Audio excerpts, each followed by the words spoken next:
दुनिया की सबसे बड़ी पार्टी इस लड़के को वॉच कर रही है, पल पल का खबर भेज रही है कि गिरिडीह लोकसभा, धनबाद लोकसभा में खबरदार, यहाँ एक पारसनाथ का मतवाला टाइगर आया है जो किसी से झुकने वाला नहीं है। वह जब बोलता है सबकी खोल के रख देता है। और शायद हो सकता है कि धनबाद, जिसे पूरे झारखंड की 14 लोकसभा में हॉट सीट कहा जाता है, कोयला का सल्तनत कहा जाता है, उस कोयले की सल्तनत में 1952 में पहला चुनाव हुआ था। शायद 2024 में उम्मीद है पहली बार कोई खतियानी बेटा को नेशनल पार्टी शायद टिकट दे दे। ये उसकी योग्यता नहीं होगी, ये एक लड़के की धाकड़ आवाज का परिणाम। देखिए, एक लड़का, एक आवाज, एक दहाड़, आप दिल्ली आज डगमग है। आज माननीय अमर कुमार बावरी भारतीय जनता पार्टी से विपक्ष का नेता है, इसमें उनकी काबिलियत नहीं है महोदय, क्योंकि वो जेबीएम से विधायक थे, दल बदलू है, लेकिन फिर भी भारतीय जनता पार्टी में सम्मान मिला क्योंकि आंदोलन हो रहा था बोकारो में, और आंदोलन टाइगर जराम महतो।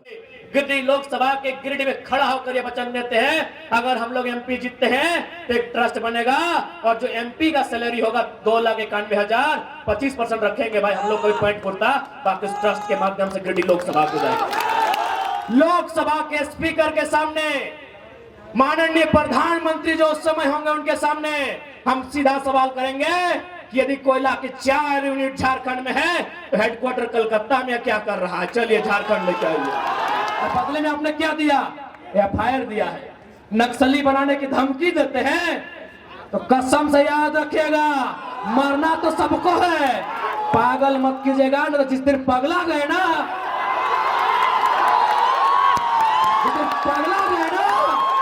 एक एक पाए पाए का हिसाब लेंगे। पीर जान तो छोड़िए, एक गांव में घुसने नहीं देंगे। सोनू जी केस करते हैं, केस क्या करते हैं जी? पुलिस आपका, प्रशासन आपका, गोली मरवा दीजिए। केस क्या करते हैं? आप तो राजा है ना, सरकार आपकी है, केस क्या करते हैं? गोली मरवा दीजिए। बायस नेचर के आदमी कहीं के, मन पापा सब कहीं के।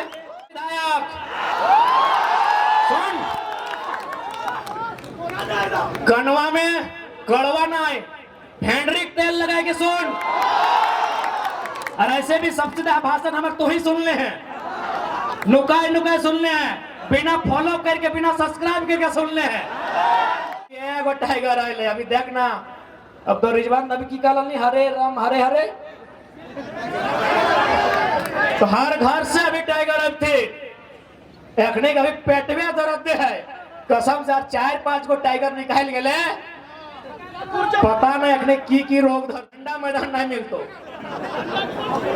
अरे ठीक है, टेंशन नहीं ले, ये अगर विधायक लगे ना तो सांसद जिताओ ना, सांसद जीत के भाई, और सबसे पहले स्वागत सभा झंडा मैदान में, अगर झंडा उखाड़ दे भाई,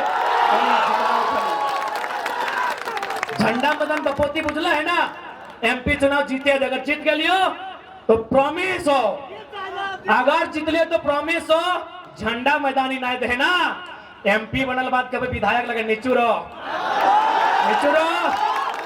जीत जाए दे, झंडा मैदान में 7 दिन तक हमने झंडा लहराता है। हमरा बुझाए से समय कहीं टूर में नहीं भाई, एमपी अगर निकल गए सीटवा ना, पहला स्वागत सभा झंडा मैदान में भेटाए, चारों कोन झंडा गाड़बाई, लाल पीला हरा सबके झंडा गाड़बाई।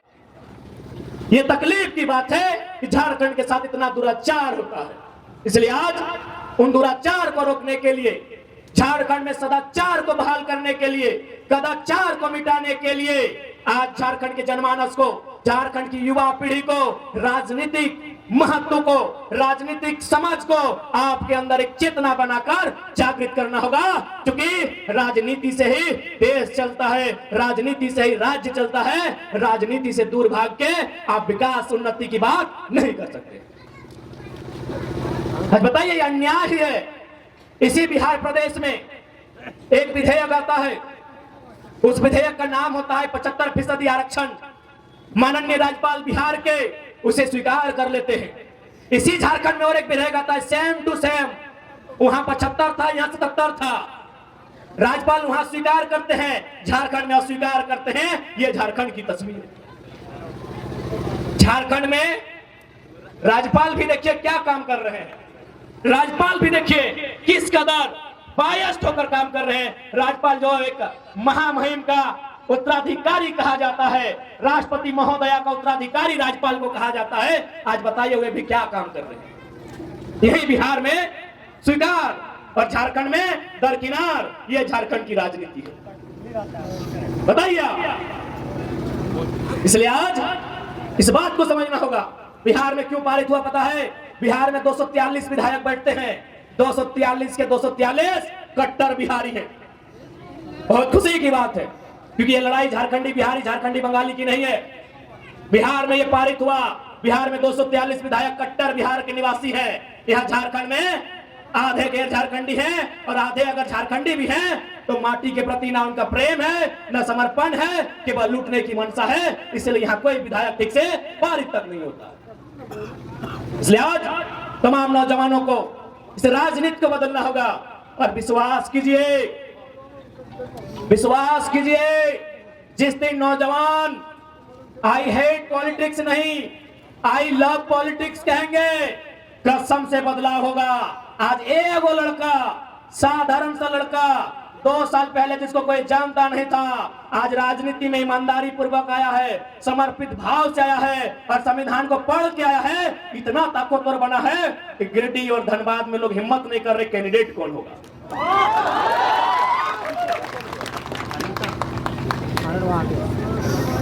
आज हिम्मत नहीं कर पा रहे गिरिडीह और धनबाद के कैंडिडेट कौन होगा।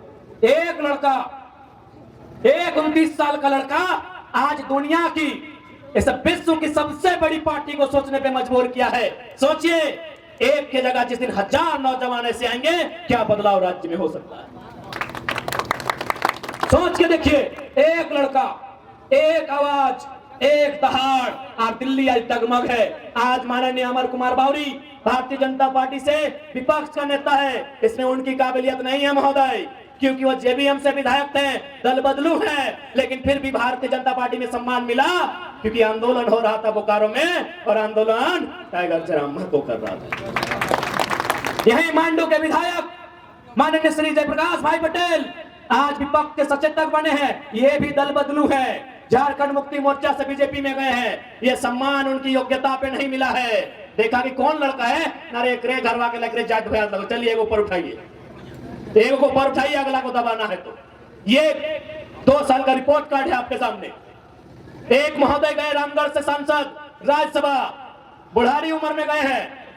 क्यों? क्योंकि बिहार के माननीय नीतीश कुमार ने भी देखा कि आंदोलन करने वाले लोग कौन हैं, राज्यसभा भेजने का काम। एक लड़का आज राज्य में उथल पुथल मचा के रखा है और शायद हो सकता है कि धनबाद, जिसे पूरे झारखंड की 14 लोकसभा में हॉट सीट कहा जाता है, कोयला का सल्तनत कहा जाता है, उस कोयले की सल्तनत में 1952 में पहला चुनाव हुआ था। शायद 2024 में उम्मीद है पहली बार कोई खतियानी बेटा को नेशनल पार्टी शायद टिकट दे दे। ये उसकी योग्यता नहीं होगी, ये एक लड़के की धाकड़ आवाज का परिणाम है, एक लड़के की आवाज का परिणाम है। एक लड़के की आवाज से आज झारखंड की राजनीति की तस्वीर बदली है। सोच के देखे, वो संख्या जिस दिन 100 होगी, वो संख्या जिस दिन 1000 होगी, वो जिस दिन संख्या लाख होगी, और खासकर जिस दिन संख्या लाख होगी, अच्छे अच्छों की खाक हो जाएगी। इस बात को याद रखिए। बताइए, दुनिया की सबसे बड़ी पार्टी कितना मेहनत करती है। भले हम भारतीय जनता पार्टी की नीतियों की आलोचना करते हैं और करेंगे, लेकिन इस बात की प्रशंसा कीजिए कि दुनिया की सबसे बड़ी पार्टी, उसको इतना फुर्सत है कि जयराम महतो को वॉच कर रही है, रिपोर्ट भेज रही है कि गिरिडीह धनबाद खबरदार। दुनिया की सबसे बड़ी पार्टी इस लड़के को वॉच कर रही है, पल पल का खबर भेज रही है कि गिरिडीह लोकसभा, धनबाद लोकसभा में खबरदार। यहाँ एक पारसनाथ का मतवाला टाइगर आया है, जो किसी से झुकने वाला नहीं है। वो जब बोलता है सबकी खोल के रख देता है। सोचिए, इसलिए आज नौजवानों,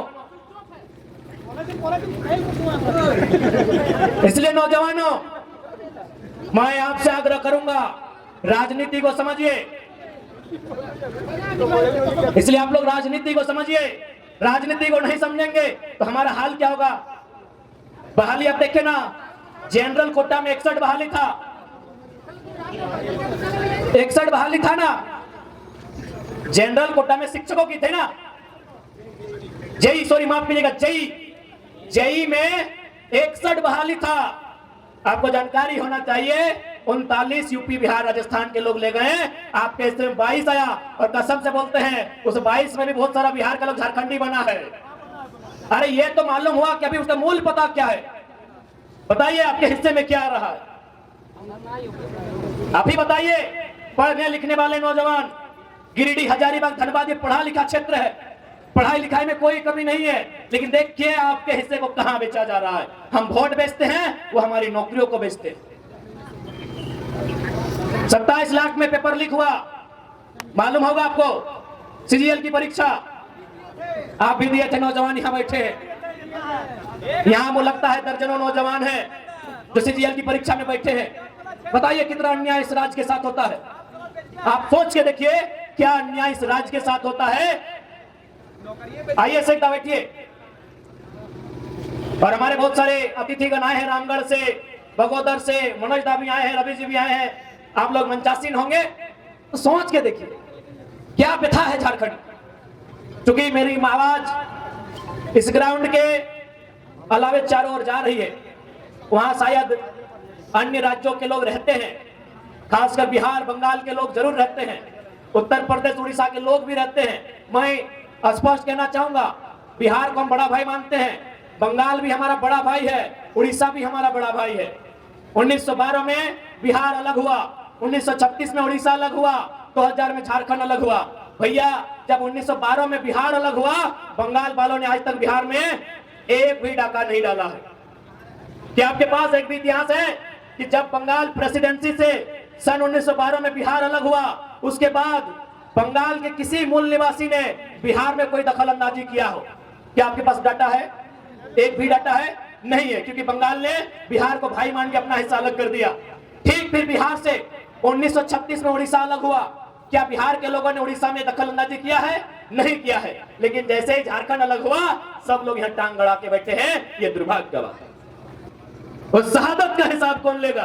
क्या उत्तर है झारखंड मुक्ति मोर्चा जो आज वर्तमान में सरकार है, और ये उछल कूद करने वाले विधायक, इनके पास क्या उत्तर है? लोकतंत्र के मूल्यों की अवहेलना करने वाले माननीय श्री सुदीप सोनू जी एक बात स्पष्ट कहेंगे, आप बहुत ही पूर्वाग्रह से ग्रसित व्यक्ति हैं। पहला बात, बायस्ड नेचर के लोग तो राजनीति में होने नहीं चाहिए। राजनीति में संतों को आना चाहिए।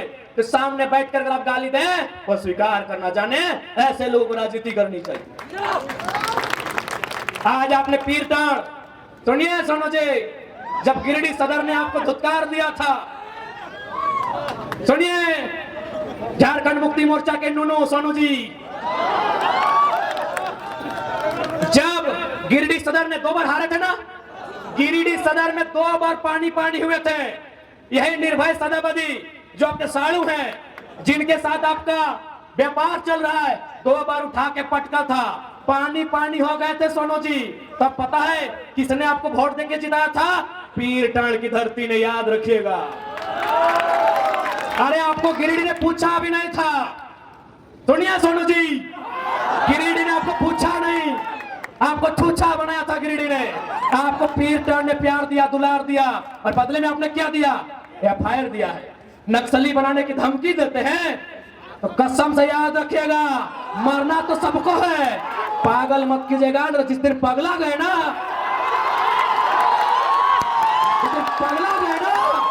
एक एक पाई पाई का हिसाब लेंगे। पीर टाण तो छोड़िए, एक गांव में घुसने नहीं देंगे सोनू जी, एक गांव नहीं घुसने देंगे। बहुत बड़ा सरकार का नूनू बन के बैठे हैं, एक गांव नहीं घुसने देंगे पीर टाण का। मजाक समझ लिया क्या? केस करेंगे, चुन चुन के केस करेंगे, अरे घंटा कर लेंगे केस से।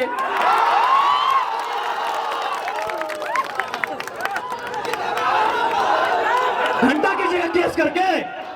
यहाँ सूरज मरेगा, चंदा मरेगा, पृथ्वी मरेगी, फिर 5 फीट का इंसान क्या है? आपरी अगर केस की धमकी हुई ना सोनू जी, माननीय श्री विधायक जी, कसम से केस हमारा थाना में होगा, लेकिन बाकी सुन लीजिए, आपके सर का केस नहीं रहेगा। केस करने की धमकी देते हैं, सरकार के गोद में बैठे हैं। अरे कितना गोद में बैठिए, सरकार आपको दलाली ही करवाएगी, मंत्री तो बसंत सोरेन को ही बनाएंगे। सुनिए श्री सुदीप कुमार सोनू जी, आदरणीय बड़े भाई, बिल्कुल बड़ा भाई है आप। ये जो दलाली कर रहे हैं, चमचई कर रहे हैं सरकार की, कुछ भी कर लीजिए, घंटा मोड़िया पटक दीजिए, ठेके साज दे, ठेकिया में मोड़ी साज दे ना रे सोनूदा। विधायक बन के रहे, विधायक आधे मंत्री मन लोग के पता हो, बसंत सोरेन, कल सीता सोरेन, परसों कल्पना सोरेन, और बाद ओकर बेटियन बनतो, लेकिन तोरा ना पूछ तो ले कह दियो। केस करते हैं, केस क्या करते हैं जी? पुलिस आपका, प्रशासन आपका, गोली मरवा दीजिए। केस क्या करते हैं? आप तो राजा है ना, सरकार आपकी है, केस क्या करते हैं? गोली मरवा दीजिए। बायस नेचर के आदमी कहीं के, मन पापा सब कहीं के, लोकतंत्र के बात करते अखनी, बेशरम सब कहीं के। और सबसे दुर्भाग्य की बात है कि आप गठबंधन के हिस्सा लगे, और गठबंधन के सबसे बड़ा नेता पंडित नेहरू के पढ़ल लिखे, और बात करते लोकतंत्र के। अरे ना पढ़ल है, आओ क्लास देवो, आओ क्लास देवो, आओ क्लास देवो। लोकतंत्र के बात करते, सवाल क्या ना कर दो। सबसे ज्यादा वोट फिर कर दे लो, सबसे ज्यादा वोट फिर कर दे लो परसेंटेज में।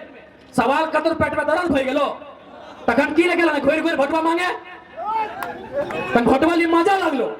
अभी सवाल करो तन सजा लगलो, भोटवा लिए मजा लगलो, तखन गिरडी लोग के लात मारला थे, दौड़ के गेलो फिर टाण की गेलो बोका लोग बोने रहे वाला दे भोटवा, भोटवा दी मजा लग गेलो। विधायक बन गेला बड़का हिया, लोकतंत्र के बात करे वाला, आलोचना से शक्ति नहीं, सुने के शक्ति नहीं, केस करबे एगो का है, गोटे फिरे टाण के केस कर दे।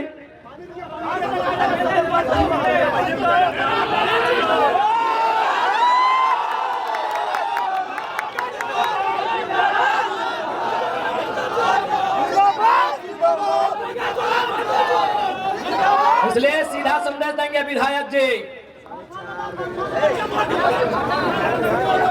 सुन विधायक सुन, कनवा में कड़वा नहीं, फेंड्रिक तेल लगा के सुन। और ऐसे भी सबसे ज्यादा भाषण हमारे तो ही सुनने हैं, नुकाई नुकाई सुनने हैं, बिना फॉलो करके, बिना सब्सक्राइब करके सुनने हैं।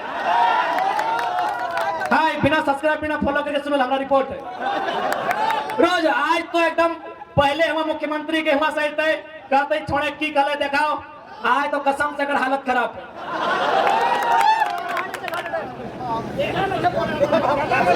आज सुन ले, अब पहला बात धोनी का स्पष्ट कहो, अब यदि कोई चाहता धर्म के नाम पे वोट मांग तो एकदम सीधा चेत हो। यहाँ जितना भी जन बैठल है, सब कोई कोनो न कोनो धर्म के माना है, कोई सनातन के माना है, तो कोई इस्लाम के माना है, कोई सरना के माना है, कोई सिख के माना है, कोई ईसाईयत के माना है। आज हर एक धर्म में दान दिए के बात कहल गया है। यदि इस्लाम के बात करबे तो जकात के व्यवस्था है। जकात के मतलब अपन संपत्ति के, अपन कमाई के 2.5% गरीब में, पड़ोसी में, गरीब गुरबा में दान देना। सिख धर्म के बात करबे तो में 5% गुरुद्वारा के दान देना, ताकि वहां फ्री में लंगर मिलता है। डॉक्टर अंबेडकर के विचार के मानने वाला के बात करवाए तो डॉक्टर अंबेडकर भी बोला 10% अपन कमाई के दान देना, ताकि शोषित वंचित के अंबेडकर बने के मौका मिलता है। और अगर सनातन के बात करवाए तो सनातन के संत है, उनका नाम था स्वामी विवेकानंद। उन्होंने एक लाइन कहा था कि यदि आप भगवान को 56 प्रकार का भोग चढ़ा रहे हैं और पड़ोस का बच्चा यदि भूख से रो रहा है तो आप पुण्य के नहीं पाप के भागी हैं, ये सवाल कीजिएगा। आज बहुत सारे लोग राम जी की आस्था के नाम पे वोट मांगने आएंगे। सवाल कीजिएगा कि राम जी पापियों को नहीं माफ करते हैं। एक स्वास्थ्य मंत्री सदन में राम जी का नाम लेकर अपनी बात को रख रहे थे। राम जी का नाम लेना चाहिए, बहुत अच्छी बात है, लेकिन एक बात बताइए, उसी स्वास्थ्य मंत्री ने अपने टाइम में जब मंत्री थे 100 करोड़ का घोटाला किया था। और अगर 100 करोड़ का घोटाला किया था, दैट मीन्स अगर 100 लोग का आदमी अगर इलाज के अभाव में मारा होगा तो दोषी वो स्वास्थ्य मंत्री होगा। क्या राम जैसे पापियों को माफ कर देंगे? आप ही बताइए। इसलिए धर्म की अगर कोई बात करता है उसका संत होना चाहिए, उसका पीर फकीर होना चाहिए। ये राजनेता अगर धर्म की बात करते हैं तो सवाल होना चाहिए धर्म का मतलब क्या होता है। आज गिरिडीह भूख से रो रहा है और आप 1000 करोड़ संपत्ति के मालिक हैं। अब धर्म की बात कीजिएगा, शोभा नहीं देगा।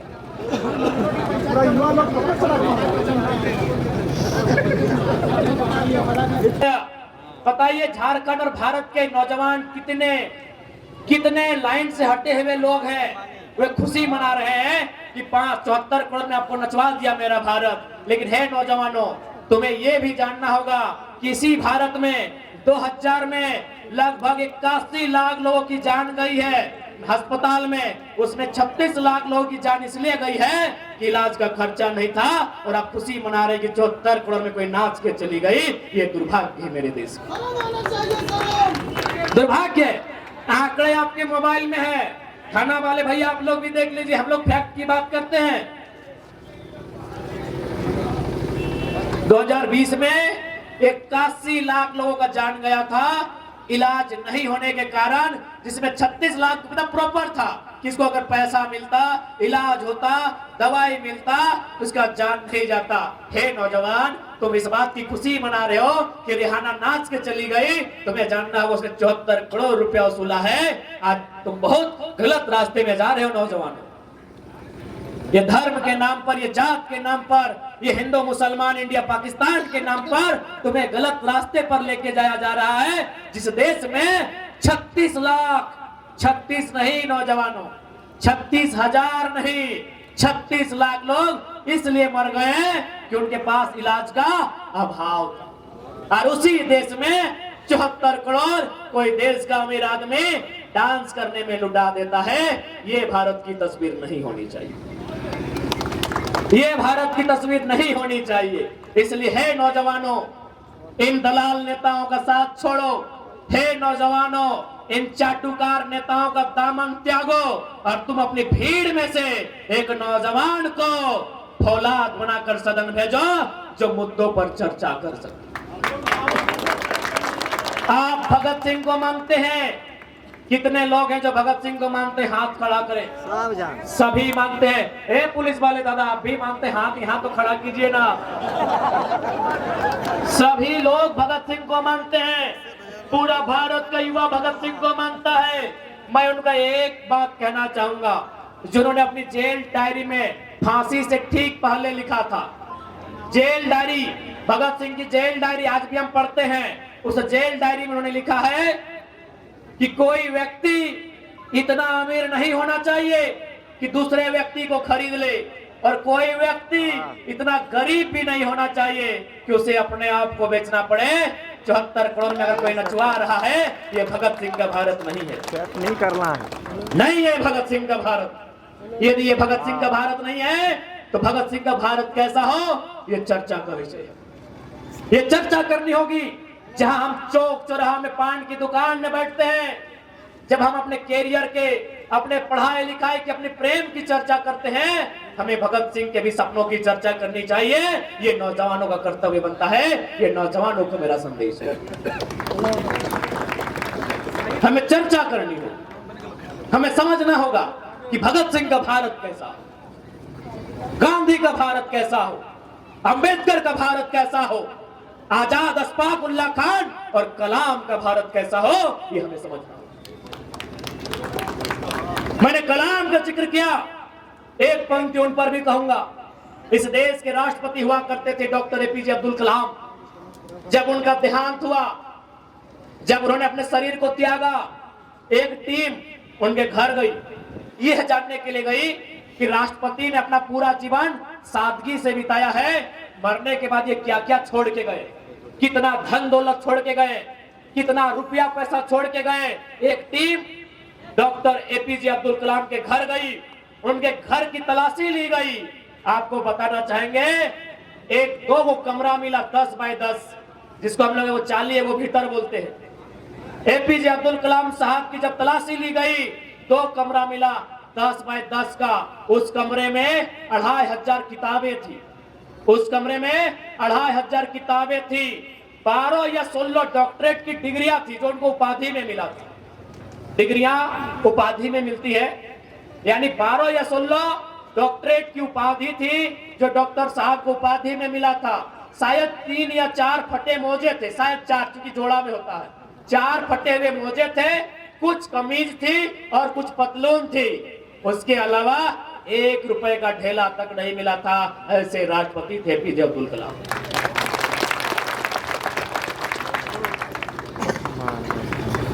उन्होंने क्या किया था, अपनी सारी संपत्ति को एक ट्रस्ट बनाया था पंचायत के नाम से। रामेश्वर में कहीं वो पंचायत है, रामेश्वर आप जानते हैं दक्षिण भारत में है। उस पंचायत को अपने जीवन की सारी जमा पूंजी, अपने जीवन की सारी कमाई उस पंचायत के ट्रस्ट को दिया था। तो हम लोग एपीजे अब्दुल कलाम को सिद्धांत को जिंदा करते हुए गिरिडीह लोकसभा के गिरिडीह में खड़ा होकर ये वचन देते हैं, अगर हम लोग एमपी जीतते हैं तो एक ट्रस्ट बनेगा और जो एमपी का सैलरी होगा 2,91,000, 25% रखेंगे भाई हम लोग, कोई पॉइंट पुरता, बाकी उस ट्रस्ट के माध्यम से गिरिडीह लोकसभा को जाएगा। एपीजे अब्दुल कलाम के आदर्श को फिर से जिंदा किया जाएगा, गिरिडीह में उसका ट्रेलर दिखाया जाएगा। यदि हम लोग गिरिडीह फतह करते हैं तो ये सोनू जी की तरह, चंद्र प्रकाश चौधरी जी की तरह कंपनियों फैक्ट्रियों में हिस्सा नहीं होगा, बल्कि जो हमारा खुद का सैलरी होगा 2,91,000, उसमें भी 75% ट्रस्ट के माध्यम से गिरिडीह लोकसभा के जनता को जिनको जरूरत होगी हम लोग दान करने का काम करेंगे। वचन देते हैं कि हम लोग वचन देके जाते हैं।